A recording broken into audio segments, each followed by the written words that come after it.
this is basically if we were going to start a beginner investment portfolio, right? This is if we were going out, we were starting with 700 quid today and just going, right, what we're going to buy in the market, or what we're going to split that 700 quid with between seven different stocks.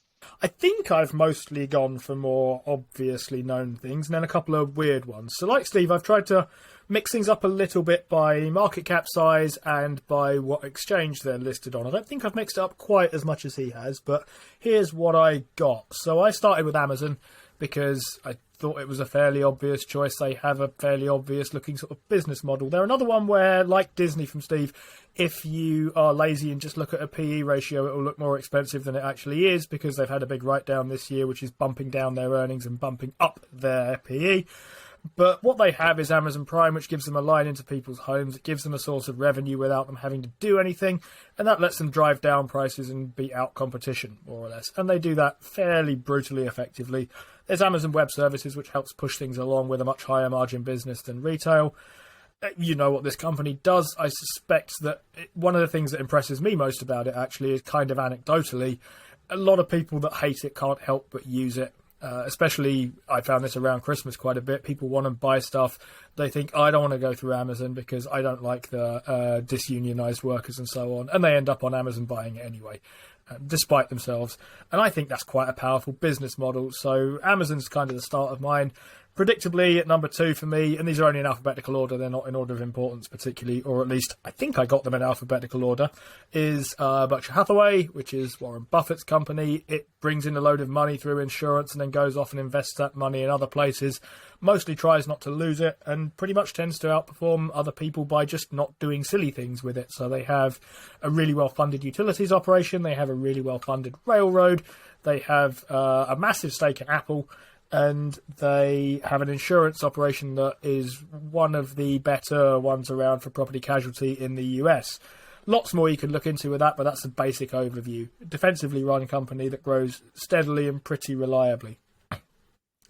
Third, I got Costco because it's kind of expensive, but I really like this business model. The more I read about it and the more I listen to things about it, the more I really think I should probably just get on with buying this myself. I don't own this. So of my portfolio of 7 I've got here, I own 4 of them and I don't own the other 3. Costco is one that I don't. But this is another company with a membership model, and its membership model means that it makes money. It can push down cost of things it sells to people. It sells them in these enormous comedy large things, which means that they're even cheaper. It has a bunch of people who are convinced that it's not worth shopping anywhere else. I was listening to the Business Breakdown podcast on this, and they said they opened a store in, I think, Reykjavik, and pretty much the entire country of Iceland had signed up within the first sort of month or so. Things are more expensive there. It's quite an expensive country in general, but they can quite easily get underneath the margins of everyone else and keep their costs lower. I think that's a powerful business. There's loads of other things you can say about it. But ultimately it comes down to just low prices to consumers and the ability to make a load of money while you do it. I've got a UK one. My UK one is Diploma, which is a FTSE 250 industrial distribution company. You probably haven't heard of this unless they're specific to your work somehow, and you probably haven't really heard of any of their other products either. But what they do is they distribute, and they have an enormous base for distributing annoying little components of things that break on machines, and you effectively, they're quite cheap to replace, but you can't operate a machine without them. So if you've got a massive piece of equipment, you don't want that switched off because it's not making money for you. Diploma will get your component to you faster than anything else. They also have a kind of healthcare business where they can distribute equipment and so on, and consumables. They're one of, I think, my favourite UK companies. Another one is Endeavour Mining, which is also on my list. I own Diploma, sorry, don't own Endeavour. Made a horrible mess of describing this over on JKR's channel, so I won't talk about what happened 2 years ago because I don't know. But here's the way Endeavour works. They pull gold out of the ground, and they pull it out of the ground cheaper than anybody else does. Mostly because they do it in Africa, where you don't have to pay people very much, is the brutal fact about it. But lowest extraction costs in the gold space means that they'll make money whatever the gold price is, as long as nothing happens to their mines and operations, which might well happen. It tends to be a bit more politically unstable there than it does in, say, Australia. But it's on my list because I think a low-cost gold miner is a good place to start for pretty much any investor. Federal Realty is on my list. That's my REIT because Paul stole the one that I wanted and he'd already got there to it. So Federal Realty is a retail properties REIT. And retail properties are ones that if you're going to own one, I think you need some reason for thinking we can fend off this e-commerce thing that's coming down the tracks. Well, one way to do it is by owning Amazon, and then you'll be exposed to the e-commerce thing as well. But if you're looking for a REIT in retail that's sort of reasonably cheap because people are worried about e-commerce and might have some resistance to it, Federal Realty focuses on properties that are near or in city centres, so they tend to be high quality outlets. And if you think people are going to start closing their stores, then you should probably think that's going to happen to the least effective stores first, which tend to not be the ones that are housed in their kind of premium locations. So it's a REIT that I think will stand up better to the threat from e-commerce than other things. They're also multi-use buildings, which means that there's some resistance there as well.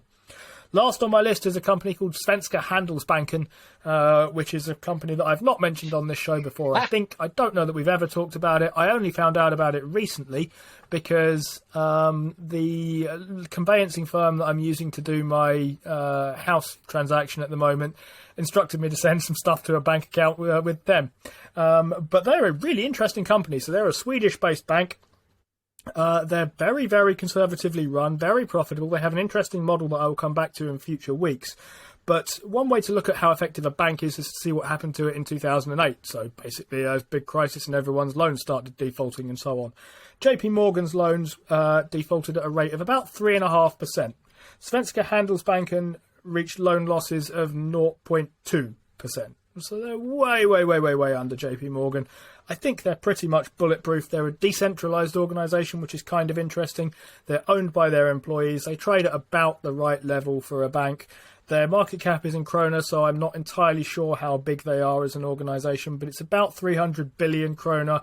And I think something like a pound is something like 0.079 krona. So you can convert that in your head or punch it into Google or tell me I'm wrong. But those are my 7. Yeah, the way I know Handelsbanken. We have a Handelsbanken in Hull, would you believe? Handelsbanken? You what? Wow. In Hull?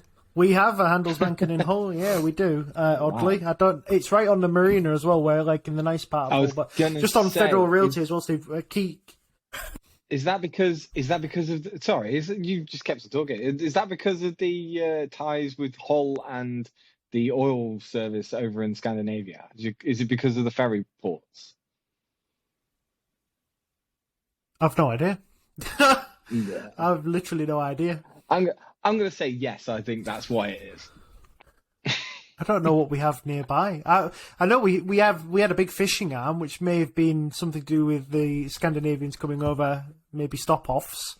I don't know. We was a big port at one point in Hull, but I couldn't tell you why Handelsbanken are here. But that could be. But I know Handelsbanken quite well because they have personal relationships with all of the clients, so it's not one of those places where you ring up and you get a different guy every time you ring in. It's you have this guy, he manages your account. It's kind of like more like a business relationship than another one. But Federal Realty is an interesting one because moving out into the suburbs and moving back into the cities is another cycle that happens in economic cycles. At the moment, we're currently having a rush for space, so we're moving out as a race. We're moving out of cities into the suburbs. But that always reverses at some point when cities become cool again. And the best time, you would say, to buy something that's cyclical is when it's coming out of cycle or out of cycle. And that's probably what's happening with Federal Realty, I would say. Definitely. With a lot of REITs in general, I've been looking very closely. ARE is looking like it's coming down. Four Corners looking like it's coming down. Prologis is coming down and never comes down that far, does it? Which is very annoying. And there's a couple of others which I'll be talking about maybe on some of my videos coming up soon.